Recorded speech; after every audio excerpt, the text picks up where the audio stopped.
अस्सलाम वालेकुम जी। कैसे हैं आप सब? ठीक ठाक हैं? मैं उम्मीद करता हूं कि आप सबकी सेहत और ज़िंदगी ठीक ठाक चल रही होगी। आज की इस वीडियो के अंदर हम रिव्यू एक्सरसाइज 3 का क्वेश्चन नंबर 4 और 5 इन दो क्वेश्चंस का सॉल्यूशन देखेंगे। तो चलिए शुरू करते हैं।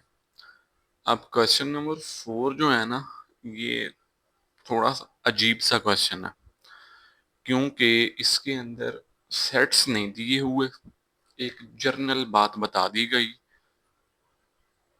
डिफरेंट सेट्स हमें दे दिए गए, हमने उनको कोशिश करना है कि सिंगल सेट की फॉर्म में लिख सकें अगर पॉसिबल है तो। ठीक है।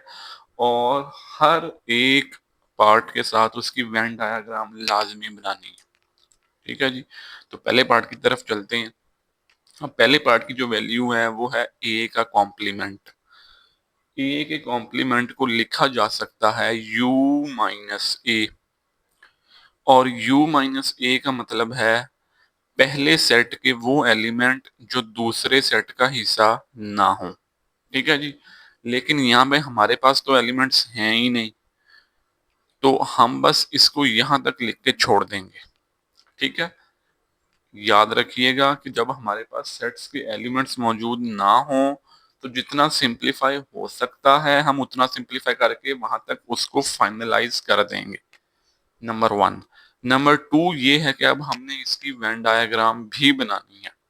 तो वेन डायग्राम देखेंगे कैसे बनानी है। एक रेक्टेंगल बनाई, उसको यूनिवर्सल सेट का नाम दे दिया, और एक सर्कल ड्रॉ किया, उसको कह दिया सेट ए।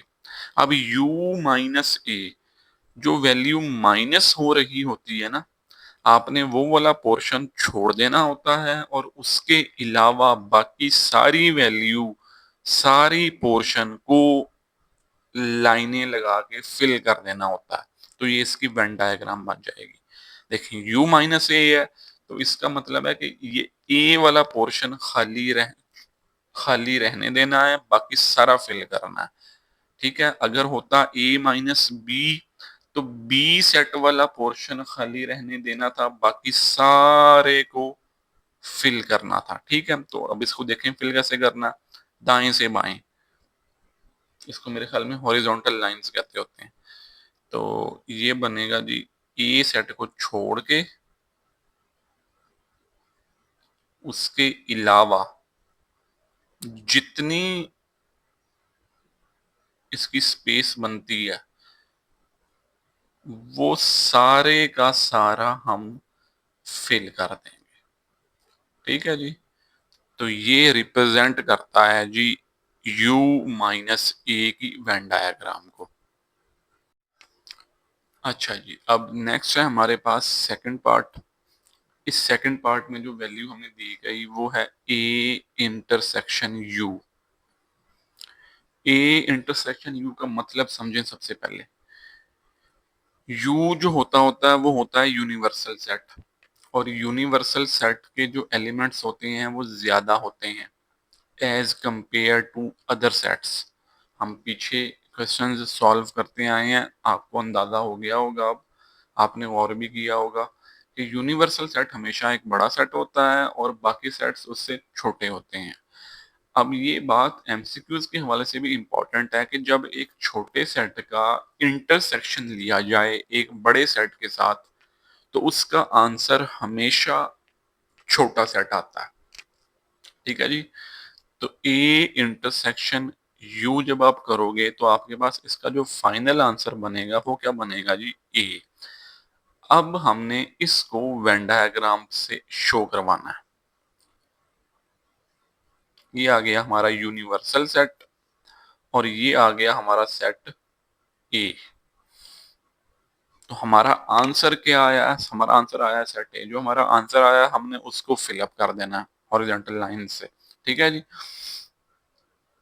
ये क्या बनेगा जी, ए सेट का सारा हिस्सा हॉरिजॉन्टल लाइन से फिलअप कर देंगे हम। तो ये बन जाएगा जी हमारा ए इंटरसेक्शन यू का फाइनल आंसर। और साथ में उसकी वेन डायग्राम। फिर नेक्स्ट है जी हमारे पास पार्ट नंबर 3। इस पार्ट के अंदर वैल्यू दी गई A union universal set, A union universal set. तो जब इन दो सेट्स का हम यूनियन करेंगे तो अब ये भी एक समझने वाली बात है। यूनिवर्सल सेट मैंने आपको ऊपर बताया था कि बड़ा सेट होता है, उसके एलिमेंट्स की तादाद ज्यादा होती है, और ए सेट या बाकी जो भी सेट होते हैं वो उसके अलावा होते हैं और उससे छोटे होते हैं। अब यहाँ पे अगर आप एग्जांपल लें, यूनिवर्सल सेट के एलिमेंट्स हैं 1 2 3 4 और 5, और ए सेट के एलिमेंट्स हैं 1 और 2। तो जब आप इन दो का यूनियन करेंगे तो यूनियन के अंदर तो सारे आ जाते होते हैं। तो इसका मतलब ये है कि यूनियन में जब आप ए और यू का यूनियन करेंगे तो यूनिवर्सल सेट सारे का सारा आ जाएगा। ठीक है जी। तो आपका वो सिंगल सेट जो ए यूनियन यूनिवर्सल सेट के इक्वल बनेगा वो क्या बनेगा जी? You, number 1। नंबर 2, इसकी वेन डायग्राम। अब जो इसकी वेन डायग्राम है वो भी बिल्कुल वैसे ही एक यूनिवर्सल सेट बन जाएगा रेक्टेंगल वाला, और ए को अंदर बना देंगे सेट ए की फॉर्म में। तो अब हमारा आंसर क्या आया? हमारा आंसर आया यू। तो इसका मतलब ये है कि हमने इस यू वाले सारे पोर्शन को फिल अप करना है। उसके अंदर ए भी शामिल हो जाएगा और यू तो आएगा ही आएगा। ठीक है जी। तो ये आपका आंसर बन जाएगा ए यूनियन यू का वेन डायग्राम, और साथ में ये उसका फाइनल आंसर। ये दोनों बातें ना एमसीक्यूज के लिए भी इम्पोर्टेंट है, याद रखिएगा। ये बातें एमसीक्यूज में भी पूछी जा सकती हैं। अच्छा जी, अब जो है पार्ट नंबर 4, इसको देखिएगा जी। ये कहता है ए यूनियन एम्प्टी सेट। ए का अगर यूनियन लिया जाए एम्प्टी सेट के साथ तो वो क्या बनेगा? अब देखें, एम्प्टी सेट का मतलब होता है नल सेट। एक ऐसा सेट जिसके अंदर कोई एलिमेंट मौजूद नहीं है, इसलिए उसको एम्प्टी कहते हैं। उस एम्प्टी का जब यूनियन लेंगे with an other set A, तो ऑटोमेटिकली इन दोनों में से जो बड़ा सेट है वो उसका आंसर आ जाएगा। ठीक है जी। इसको ऐसे समझ लें या इसको ऐसे समझें कि जो एम्प्टी सेट है वो हर सेट का सबसेट होता है, तो वो उसके अंदर ही शामिल होगा। ठीक है जी। तो इसका आंसर आ जाएगा ए। ए यूनियन एम्प्टी सेट का आंसर क्या आएगा जी? ए आ जाएगा। अच्छा, अब इसकी वेन डायग्राम देखें। वेन डायग्राम के लिए ये ए सेट तो हमने ड्रॉ कर लिया। अब जो एम्प्टी सेट है ना, उसको कैसे ड्रॉ करते हैं? एम्प्टी सेट एक्चुअली में एक ऐसा सेट होता है जिसका एरिया 0 होता है जब हम इसको वेन डायग्राम पे रिप्रेजेंट करते हैं। अब अगली बात ये आ गई कि भाई इसका एरिया 0 क्यों होता है? इसका एरिया इसलिए 0 होता है क्योंकि इसका रेडियस 0 होता है। अब इस बात का क्या मतलब? इस बात का मतलब ये है कि एम्प्टी सेट को अगर वेन डायग्राम में शो करना है तो एक छोटा सा डॉट लगा देना है जिसका रेडियस 0 है। और तो जब रेडियस 0 होगा तो उसका एरिया ऑटोमेटिकली क्या हो जाएगा? वो भी 0 हो जाएगा। ठीक है जी। और ए का यूनियन जब 5 के साथ करेंगे तो उसका आंसर ए आएगा। तो इसका मतलब है इस ए सेट को पूरे को हमने फिलअप कर देना है।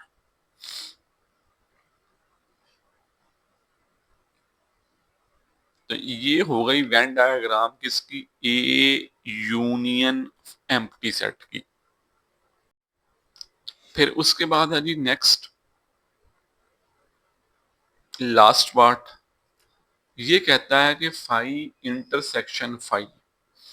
मतलब दो एम्प्टी सेट्स का अगर इंटरसेक्शन लिया जाए तो उसका आंसर क्या बनेगा? भाई जब दो सेट्स हैं ही एम्प्टी, उनके अंदर है ही कुछ नहीं, तो उनका कॉमन एरिया क्या निकलेगा? कॉमन तो कुछ भी नहीं निकलेगा। ऐसे कह लें, या जो वैल्यू कॉमन निकलेगी वो इटसेल्फ एक एम्प्टी सेट होगा। ठीक है, क्योंकि जब कॉमन ही कुछ नहीं है ना पहले में ना दूसरे में, तो फाई का इंटरसेक्शन जब फाई के साथ लेंगे या एम्प्टी सेट का इंटरसेक्शन जब एम्प्टी सेट के साथ लेंगे तो वो एक एम्प्टी सेट बन जाएगा। और जहां तक बात है इसकी वेन डायग्राम की, तो इसकी वेन डायग्राम क्या ही शो होगी? एम्प्टी सेट शो करवाना है जो हमारा आंसर आया है, तो वो इस तरह एक डॉट लगा के आप शो करवा देंगे, बस दैट्स इट। अच्छा जी, अब नेक्स्ट है हमारे पास क्वेश्चन नंबर 5। अब क्वेश्चन नंबर 5 के अंदर भी जो है वो वेन डायग्राम्स बनानी है। ठीक है जी, और पिछले क्वेश्चन की तरह हमें सेट्स नहीं दिए गए, एक जनरल स्टेटमेंट दे दी गई। ठीक है, तो और हमने शो ये करवाना है कि ये लेफ्ट हैंड साइड इक्वल है राइट हैंड साइड के या नहीं। अब इसमें ना दो तीन बातें हो सकती हैं। एक बात तो ये हो सकती है कि left hand side right hand side के बराबर हो। दूसरी बात ये हो सकती है कि लेफ्ट और राइट हैंड साइड आपस में इक्वल ना हो, क्योंकि ये बुक अभी आई है न्यू, इसमें कुछ मिस्टेक्स हैं। ठीक है, वो मिस्टेक्स हो सकता है मेरे हिसाब से तो वो मिस्टेक हो, लेकिन बुक वाले ने वो जो क्वेश्चन प्रिंट किया वो बिल्कुल ठीक हो। ठीक है, तो हमने अपनी बुक को सामने रखते हुए अपनी कैलकुलेशन करनी है। अब देखें जी, ए माइनस बी, इसकी उठाएं लेफ्ट हैंड साइड।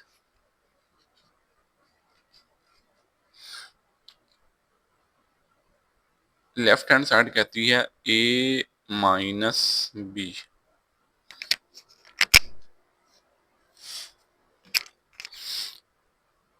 ए माइनस बी का मतलब है पहले सेट के वो एलिमेंट जो दूसरे सेट का हिस्सा ना हो। इस सेट के वो एलिमेंट जो दूसरे सेट में मौजूद ना हो।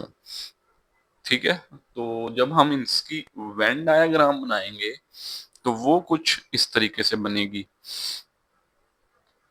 वेन डायग्राम ना ओवरलैपिंग सेट्स लेके भी बनाई जा सकती है और डिफरेंट डिफरेंट सेट्स लेके भी बनाई जा सकती है। वो जैसे आपको आसान लगे आपने वैसे कर लेना है। मुझे वैसे ओवरलैपिंग वाले सेट्स जो हैं वो आसान लगते हैं, तो मैंने ओवरलैपिंग ले लिया। ठीक है जी, ये मेरा सेट हो गया ए और ये मेरा सेट हो गया बी।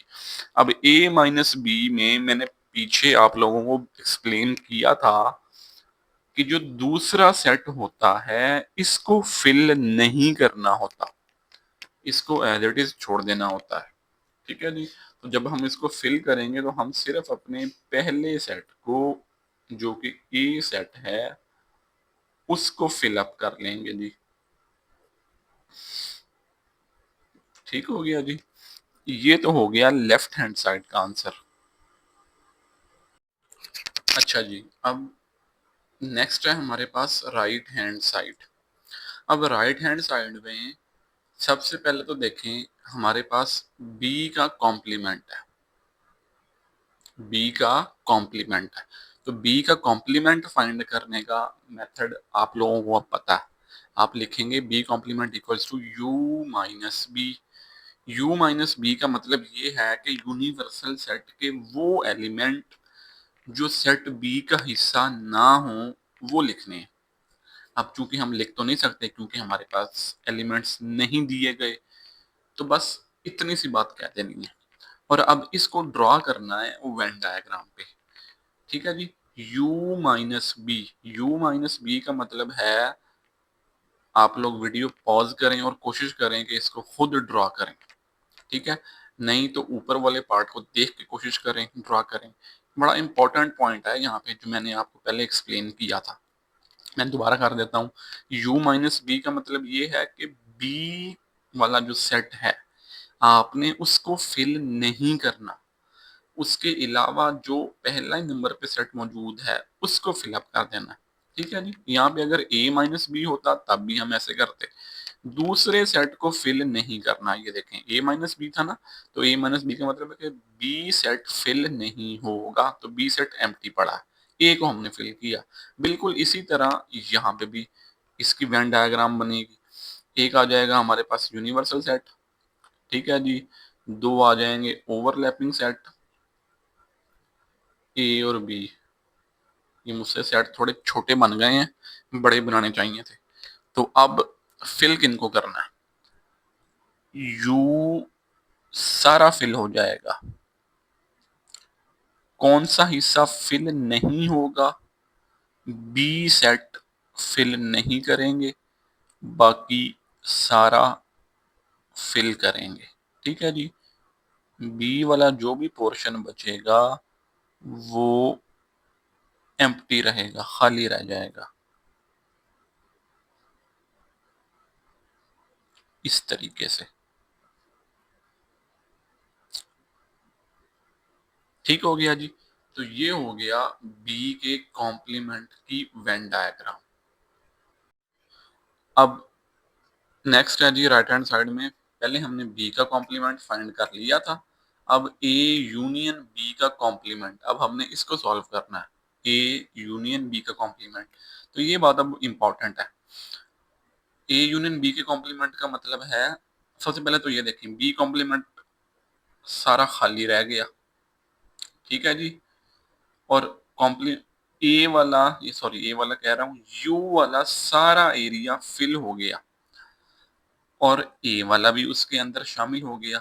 ठीक है जी, अब हमने ए यूनियन बी करना है, तो जब यूनियन करेंगे तो ए और बी का बीच में जो ये वाला पोर्शन है, ये वाला जो ऊपर इस स्टेप में एम्प्टी था, इसको मैंने फिल नहीं किया था, अब इसको भी फिल कर देंगे।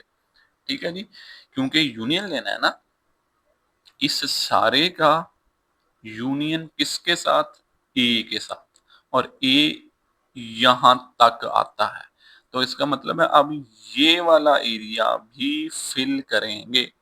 एक दफा दोबारा समझिएगा, बी कॉम्प्लीमेंट का मतलब है ये सारा एरिया जो फिल हुआ हो चुका है, इसका यूनियन लेना है किसके साथ, ए के साथ। ए किधर है भाई, ए है ये, तो इसका मतलब है ये वो वाला एरिया जो पिछले पोर्शन में हमने फिल नहीं किया, इस दफा हमने वो भी फिल कर देना है। ये आ गया सेट ए और ये आ गया सेट बी, अब वाले सेट ठीक बने। ठीक है जी, तो सारे एरिया को फिल करेंगे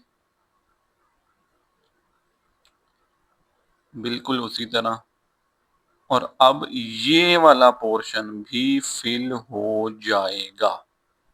ठीक है जी, क्योंकि हम यूनियन ले रहे हैं ना, ए का यूनियन किसके साथ, बी कॉम्प्लीमेंट के साथ, तो बी कॉम्प्लीमेंट का मतलब है सारा यू, उसके अंदर ये वाला सारा पोर्शन आया हुआ है, और जब उसका यूनियन लेंगे ए के साथ तो ए तो यहां तक आ रहा है, तो ए को भी शामिल कर लेंगे। ठीक है जी, लेकिन अब प्रॉब्लम है, अब प्रॉब्लम ये है कि बुक वाले ने तो हमें कहा था, जो स्टेटमेंट दी थी उसके मुताबिक ये दोनों वैल्यूज इक्वल आनी चाहिए थी, लेकिन ये तो इक्वल नहीं आई, तो इक्वल नहीं आई तो हम कह देंगे hence proved left hand side does not equals to right hand side. ये इक्वल डाल के और उसके ऊपर इस तरह का सिंबल, ये इक्वल डाल के और उसके ऊपर इस तरह का सिंबल, इसको कहते होते हैं डज नॉट इक्वल्स टू। ठीक है जी, ये वही बात आ गई, मैंने आपको बताया था कि बुक चेंज हुई है, कुछ वैल्यूज हो सकता है कि मिसप्रिंट हो, उनमें किसी किस्म की कोई गड़बड़ी हो, लेकिन हमने अपनी बुक को सामने रखते हुए सॉल्यूशन करना है। अगर आपको आपके टीचर्स क्वेश्चन चेंज करवा दें तो फिर आपने उस हिसाब से करना है, अगर वो चेंज ना करवाएं तो फिर आप इस मेथड को, इस प्रोसीजर को फॉलो कर सकते हैं। अच्छा जी, अब नेक्स्ट है हमारे पास सेकंड पार्ट। अब इस सेकंड पार्ट के अंदर ए माइनस बी होल का complement intersection B is equals to B. अब हमने ये प्रूव करना है, ठीक है जी। तो सबसे पहले तो ए माइनस बी शो करें। सबसे पहले ए माइनस बी शो करें। अब सेट नहीं दिए हुए, सेट नहीं दिए हुए जनरल बात है, तो इसका मतलब ये है कि ए सेट के वो एलिमेंट जो बी का हिस्सा ना हो वो लिखेंगे, ठीक है जी। ए सेट के वो एलिमेंट जो बी सेट का हिस्सा ना हो वो हम लिख देंगे। तो इसकी वेन डायग्राम कैसे बनेगी, अब देखें जी। यूनिवर्सल सेट आ गया, पहला सेट आ गया ए, दूसरा आ गया बी। ए माइनस बी, ए माइनस बी का मतलब है, मैंने आपको बताया था, ए माइनस बी का मतलब है कि दूसरा सेट जो है वो फिल नहीं होगा, उसको हम शेड नहीं करेंगे, पहला सेट सिर्फ शेड करेंगे। तो जो पहला सेट है हमारा ए, उसको सारे को शेड कर देते हैं जी, ठीक है जी। इसका क्या मतलब है, ये वाली जो वेन डायग्राम है ये शो करवा रही है ए माइनस बी को। ओके हो गया जी, ए माइनस बी। अब नेक्स्ट है ए माइनस बी का कॉम्प्लीमेंट। ए माइनस बी का complement which we can write as U minus A minus B, ऐसे लिखते होते हैं हम उसको, ठीक है जी। अब माइनस का मतलब, ये भी फिर ऊपर वाला कॉन्सेप्ट याद रखिएगा जो मैंने आपको ऊपर बताया है या पिछले क्वेश्चन में जो मैं आपको ऑलरेडी बता के आया हूं। माइनस के बाद वाली जो वैल्यू है वो हम फिल नहीं करेंगे, उसके अलावा बाकी सारी वैल्यू फिल हो जाएगी। अब ए माइनस बी क्या था, ए माइनस बी ये वाला पोर्शन था। इसका मतलब है कि अब हमने ये वाला पोर्शन फिल नहीं करना, शेड नहीं करना, हम सिर्फ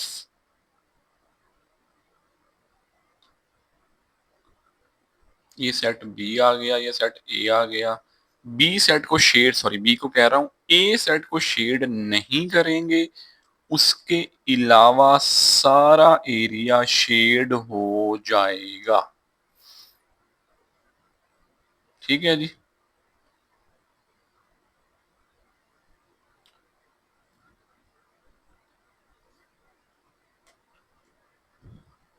जो एरिया हमने ऊपर वाली डायग्राम के अंदर शेड किया था उसको छोड़ देंगे। ये बस फिर आप लोगों ने अब लाइनें इस हिसाब से लगा लेनी है, ठीक है जी। समझ लें अभी कि ऊपर वाले डायग्राम में जो पोर्शन शेड हुआ था उसको छोड़ देंगे, उसके अलावा बाकी सारा एरिया उसको हम शेड करेंगे, ठीक है जी। ए माइनस बी का कॉम्प्लीमेंट भी आ गया। अब ए माइनस बी के कॉम्प्लीमेंट का इंटरसेक्शन लेना है किसके साथ, बी के साथ। क्या मतलब इस बात का, इस बात का ये मतलब कि पिछली डायग्राम का वो सारा एरिया जो हम पीछे शेड करके आए हैं,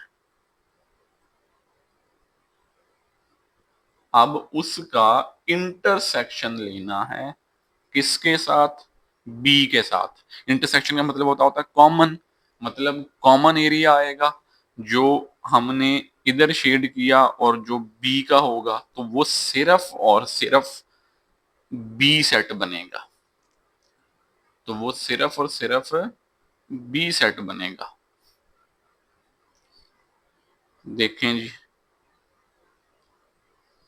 ये यूनिवर्सल सेट आ गया मेरा, ये आ गया सेट ए और ये आ गया सेट बी। इसको सेट ए का नाम दे दो, इसको सेट बी का नाम दे दो। अब सेट बी शेड होगा और वो सारा होगा, तो सिर्फ सेट बी को शेड कर दें जी। अब जब सेट बी को शेड कर देंगे